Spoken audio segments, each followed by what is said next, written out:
What a great way to spend a Friday, right? Who's not going back to work? Everybody? That's right. Okay, fantastic. We're going to work. Well, congratulations, guys, on the, they're working tonight. These guys have been working nonstop. Congratulations on the new record, guys, Woodstock. Thanks, man. I appreciate it. Feel It Still, a #1 song. Woo! That's crazy. Do you get treated different now that you have a #1 song? Yes. What, tell me how. We get treated better. We're busier. That's for sure. We never really stop. We don't sleep very much. We stay up late. We're up early doing things. But it's been amazing. Just how wide it's gone. It's pretty nuts. We're getting emails from all over the world. Hearing our travel agent wrote us and was like, "Hey, there's a guy I'm at a at a club in Cancun, and they're at the hotel, a 5-star hotel. There's a piano person doing a lounge version of Feel It Still." That's awesome. What the hell, man? I don't know. Yeah, that's kind of next level stuff. You guys are one of the hardest working bands, seriously, and somehow you guys always kind of have a good sense of humor about yourself. You keep it very humble. What keeps you guys so grounded? I mean, how is it just each other? Is there some kind of what's wine? Oh, we keep our booze, and we keep each other very, very humble. Yeah. We are constantly just knocking each other down a peg or two all day long, every day. Nice. That's what we do. We're way better at that than playing music, actually. Fantastic. Nice Let's talk about the new record a little bit. There's a lot of great stories behind it, and I want to talk about the dad influence on the record as well as your band as a whole. I understand that this record was kind of inspired by a ticket stub that I believe John's dad found. This sounds like a mystical story, so I just want to confirm that this is true. It is true. It's true. We were hanging out. We were up in Alaska, hanging out at John's dad's house, having some beer and chicken wings like we usually do, and he was just kind of giving us a good dad talk. For those of you who don't know, we had been working on a record for about 3 years. We had written 40 songs with 3 to 8 versions of each. We had so much music, and we had a hard time stopping. So his dad just put it real simply, "What's taking so long, guys?" He builds houses for a living, and he's super funny. And he's like, "Don't you guys just take your instruments into a studio, write some songs, record them, and put it out?" I was like, "Yeah, that's what we do. It's a little more than that," but he's just like, "Get on it, man. Finish it up. Get to work." And and at the same time, he kind of threw us an envelope. He's like, "Oh, you guys will get a kick out of this." And he'd given a friend an old toolbox a long, long time ago filled with a bunch of tools from the 50s. And his buddy was just recently cleaning it out and found his original ticket to Woodstock in '69 and sent it back to him. And I don't know why, it just hit us really hard. It's like that whole movement, being here in San Francisco, the culture that created, even a generation removed, really hit us hard. And so it inspired us to throw away all those songs we've been working on. And our record label was pumped on that, and it wasn't cheap. And we went back in, just focused, decided to call the album Woodstock, and go back in and write something new. I can't imagine if it was a ticket stub from Woodstock '94. Or That's what I was hoping it was going to be. What a different record it would have been, right? Let's light a bonfire and get in a mud fight. I know, right? Yeah. Primus playing My Name Is Mud while everybody's throwing mud on the stage. That would have been pretty good. You remember, man. Oh, I remember. Yeah. I was there, man. Sticking on the dad influence, a lot of you guys might not know this, and this might not even be true. This is what I've heard, is that Portugal period, the man is actually a reference to John's dad. And at some point, and this is what I gotta clarify, John wanted to write a book, and he's right. I don't mean to be talking about you while you're behind your buddy here. That's all right. He knows all the stories. I'm kind of in the way. You wanted to write a book about your dad, about the adventures of your dad's life. I mean, that your dad must be the coolest dude. My kids would be like, chapter 1, my dad's lame. I got older. My dad's lamer. Can you share one of these fantastic stories about your dad? Well, actually, I gave him I bought him a recorder a little while ago, and he's recorded all of his stories. And he says I get them when he passes away. That's when I'll get to hear all the stories. But basically, he went to Woodstock in '69 and moved up to Alaska the following year with a group of his friends. So in 1970, they went up to the mountains of Chase outside of Talkeetna. And they just kind of all went their separate ways. And they lived for 3 years on their own, just living off the land. I think my dad, they went up at the time when you could stake a claim, and he didn't even have the $50 to pay for the title on the land. So yeah, he's a wild dude. He ran the Iditarod multiple times. He's been a race marshal on the Iditarod. Yeah. Dog sled musher. I think anyone that has kids, to see that a dad can influence something like this makes you feel good. There might be hope, right? Right? Jumping back to the record real quick, there seems to be a fire theme, album cover, video for Feel It Still, burning cars everywhere. Is that just like cars, things on fire are cool to look at? We when grew you're up in stoned, Alaska, or, man. We like the warmth and, you know.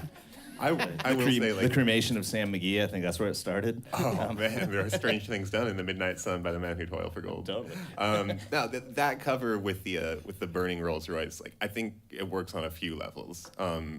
Firstly, it's a 1980s Rolls Royce. I don't think that cover would work if it's like a new luxury car on fire. It's old money. It's Reagan money that's burning. It's cocaine money in the trunk.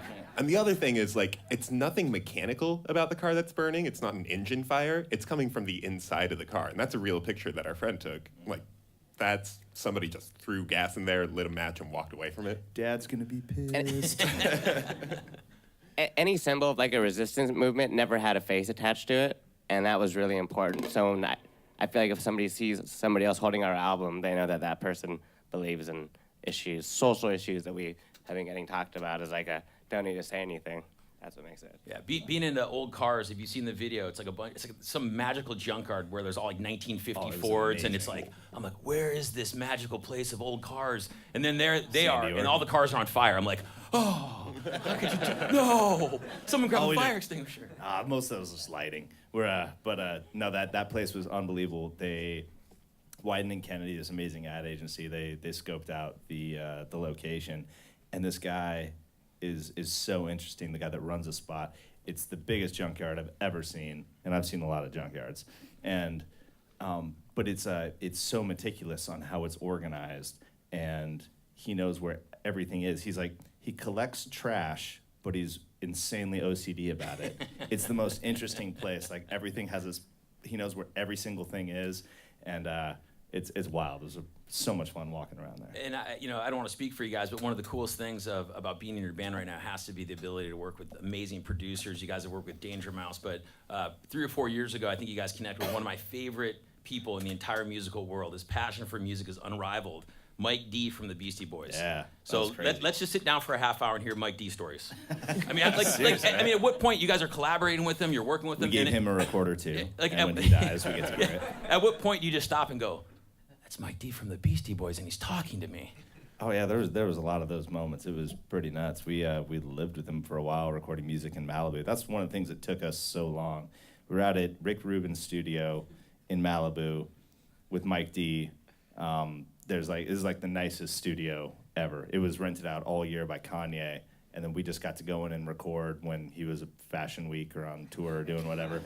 And you stayed there. The only time we'd have to leave is if we felt like taking a dip in the ocean real quick or something. We're just there writing, and it was beautiful. But and Mike's such a creative person. He just really got us some of the best lyrics we've ever written, and just really made us think outside of the box. It got a little too crazy. He'd be just like, "No, the craziest idea works." Yeah, I'm like, yeah. Man, that worked for the Beastie Boys. You guys are a rare bird. He's such a music fan. I remember he was DJing at this party I was at, and he came up to me, and actually I came up to him. I'm not gonna lie. I was stalking him. He's like, "What do you want? Get away from me! You're gonna mug me? I'm gonna call security." And we started talking about music, and he's like, "Hold on, man, hold." And he comes back and he starts giving me all these records. You gotta listen to this. You gotta check this out. And for about 2 years, I took that stack of records and put it on my coffee table. So anytime my friends would come over and they'd be like, "What's up with these records?" I'd be like, "Oh, those are some records Mike D gave me." No big deal. I mean, they just sat there in the same place. What was like the big takeaway that you guys got from working with him? Man, honestly, just kind of letting it go and really thinking. I mean, we always try to thank you. I think it's that the music matters more than anything, and it is just being creative. It is just going into a studio with your instruments. I mean, that's what they did. We went out to their studio in New York, and that was where we met Mike in the first place, and it was so perfect and unexpected what it was. It was just the crappiest little drum kit, the crappiest bass, just the random pedals you would find at a friend's house in his garage.